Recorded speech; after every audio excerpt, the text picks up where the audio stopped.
And here we are today with the final installment to our PAT, the Phase 3 section of our 2023 PAT. And this is the DBE PAT. So let's scroll down through the document and see exactly what they want from us in Phase 3.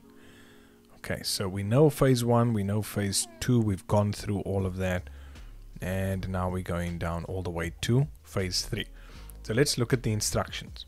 They're saying the purpose of this PAT is to interpret data and information, combine and remix the information to show your own understanding and insight, and to answer the focus question. So the focus question, you put together that single sentence question.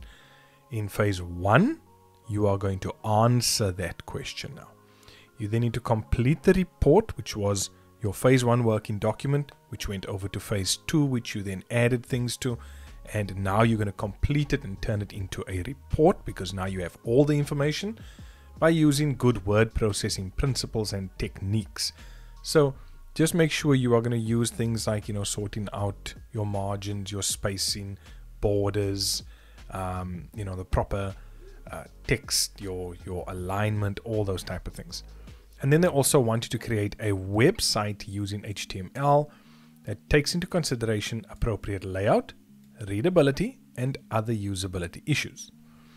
So here they mentioned to us, when it comes to our report, they tell us here you need to continue working on the report that you created in Phase 1 and 2, which is what I just mentioned to you. Use the data and information from Phase 2 and the understanding and insight that you've gained through your investigation to complete it. So basically you're taking everything you've done so far and you're putting it into this document. Your report should consist of approximately 1,600 to 2,000 words. And again, if you want to check that, I have got a video on how you can check your words. Content only, that excludes the cover page, table of contents, references, and graphics. Your report needs to be, and again, this says as a guide. So it doesn't have to be this, but as a guide, it should be somewhere between 6 to 8 pages. So what they're basically saying is that there should be a minimum of 6 pages. A cover page, introduction, discussion and analysis, the findings and conclusions, and any appendices that are necessary. Then they continue. They say, note, should you use graphs and database queries that you generated to enhance the discussion, analysis, and finding in your report. Suitable headings must appear in these sections. The categories created in Phase 1 now become headings. Remember those things you did in Phase 1? Copy the report from Phase 2 to the relevant Phase 3 folder. So this document must be in the Phase 3 folder. They also say, note that over and above the specific instructions, you need to apply the word processing skills you've learned to produce a professional document. Take note of the style guide in Appendix B. Now, let me go. Let me see if I can find it quickly. Let's go all the way down to, here we go, Appendix B. So, use appropriate content controls, those legacy controls. Text should be typed in appropriate font sizes. This should be the only page on which a page border is used. Remember, this is all pertaining to the cover page. Then they've got specific things that they want for the headings. Font should be easy to read, somewhere between 12 and 18 in terms of its size. The analysis and discussion, there are requirements there as well. Paragraph formatting, page layout. Guys, if you've been following my videos on the channel, I've got videos for each and every one of these things. So go and check that out to refresh yourself on what you need to be able to do. And then they chat here a little bit about general formatting and editing as well. So let's go back up to Phase 3 and continue looking through that. So you want to use Appendix B as your guide for formatting. Okay, they've told us how many pages we should have. They told us where we are getting all our information from. But look here, very importantly, your report must be written in your own words. Please don't copy and paste. You're going to need to change things up a little bit so that it is your own words. Then they continue on your cover page. You need to have your name and surname, name of your school, subject name, and the PAT topic you chose. And you should have a little abstract there as well. You should have an automatic table of contents. That's on one page. Your introduction, that's on another page. Your discussion and analysis. They say you already have headings added to your report, but you're going to need to add additional headings and subheadings to the report, as this will allow you to group the relevant information together in a logical fashion, and I'll show you that. You can add information, you must add the information from phase 1 and 2, you know, things like your summaries, your questionnaire, the spreadsheet, so you can take screenshots of those things and just explain what it is. Add in hyperlinks as well. Formulating your findings. Now this is important. You need to formulate 3 appropriate claims, arguments, or findings that are appropriate and relevant to the investigation as guided by the focus question. All these claims, arguments, and findings must be answers to the focus question, supported by relevant appropriate data, meaningful explanations of how or why the evidence supports these findings. So please make sure that you go through this and you understand what is being said here. You basically need to provide evidence that answers the focus question that you had at the beginning. And then you must have a meaningful conclusion as well. Okay, so that's the report. In other words, in the phase 3 folder, you are going to have a document and you are going to have a website. The document is your phase 3 report, and then you're going to have your website. The website must have a home page linked with at least 2 other pages. So they're all ready.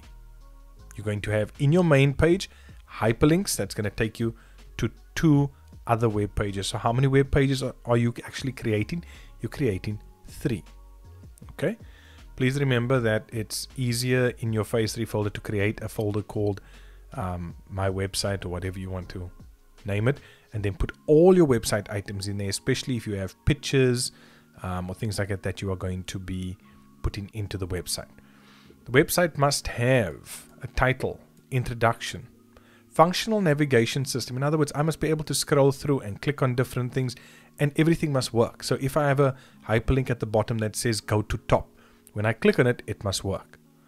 There must be good quality information, graphics, hyperlinks. Ensure the website has a good layout.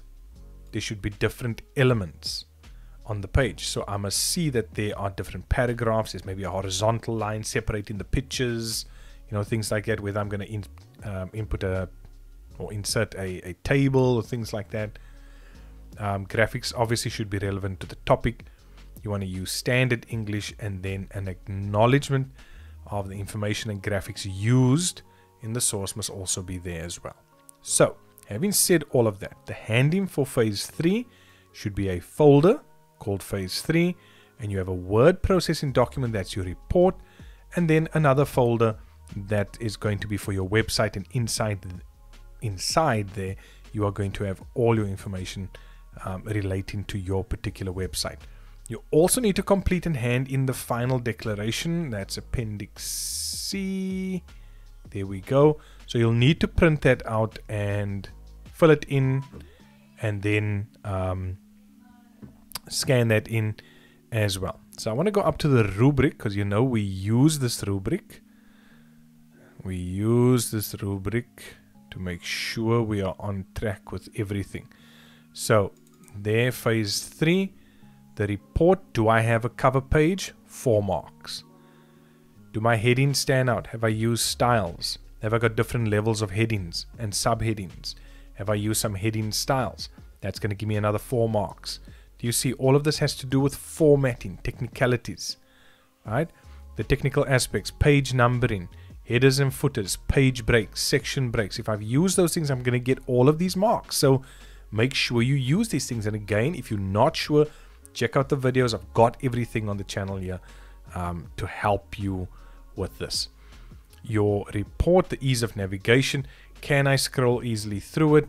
Have I got hyperlinks, bookmarks, cross-references used?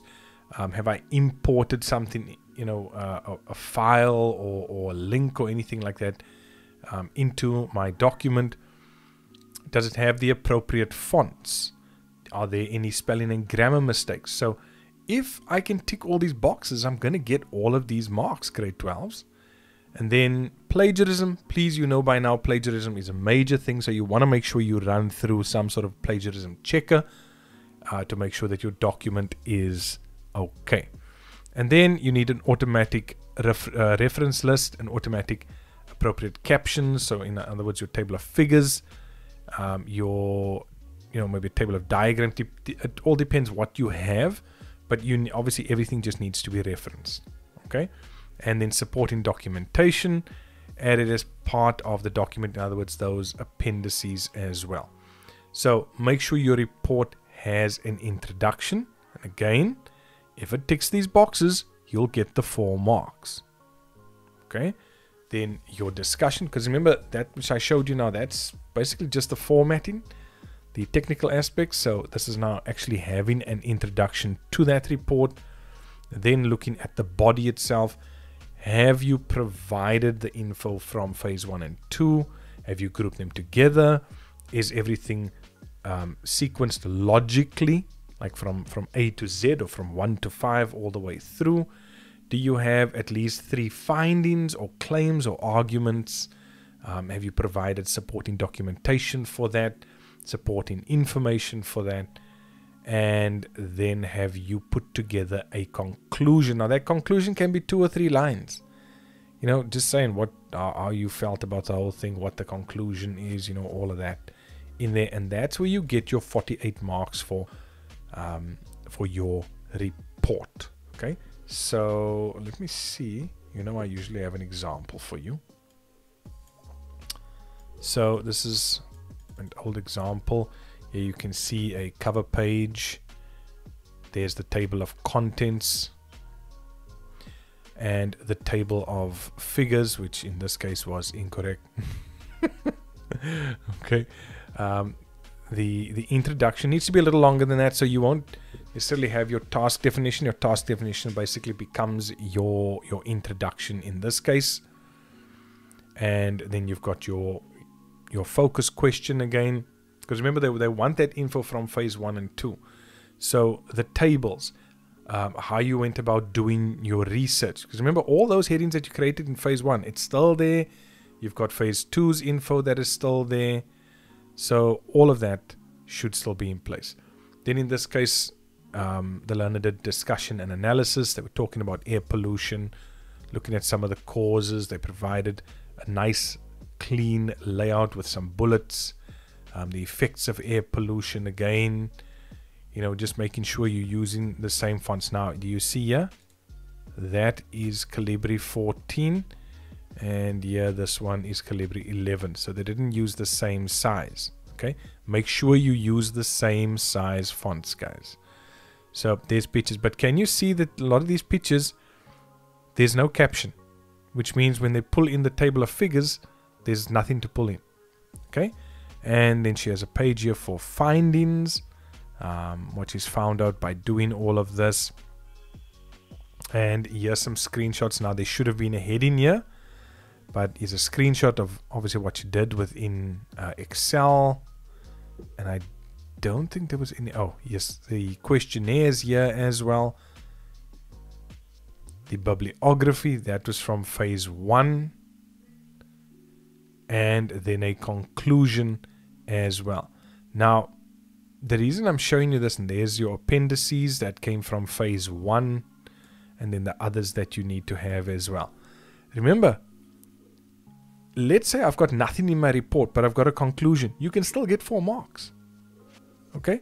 So please, if you're not strong on everything, focus on the things that you are strong in.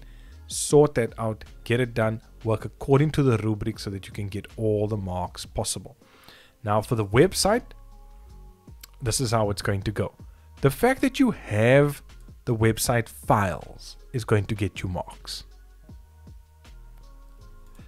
Then, is it easily readable? Now I'm going to give you a bad example again of a website. Here's a website, right?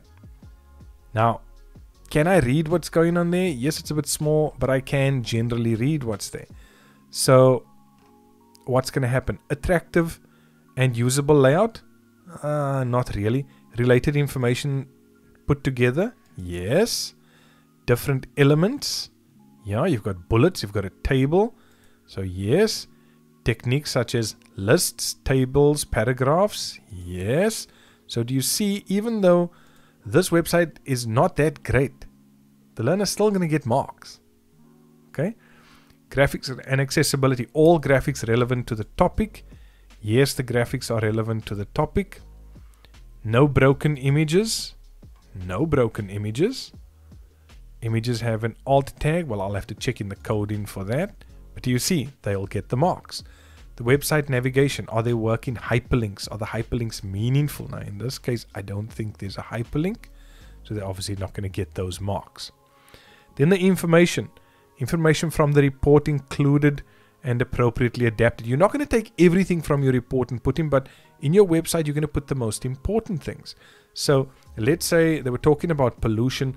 Then on my main page, I would have pollution, and I'd maybe have a link to the different types of air pollution. So one link to air pollution, one link to water pollution, something like that.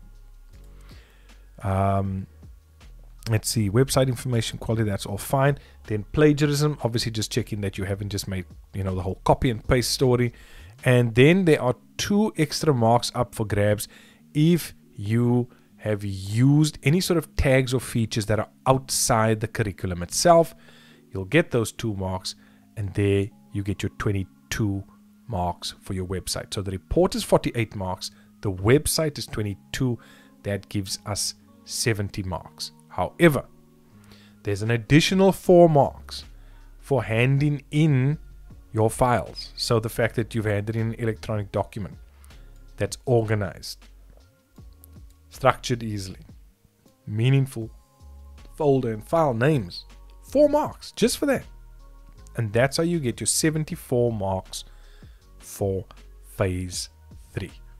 So I hope that explains everything to you that you need to know when it comes to phase 3.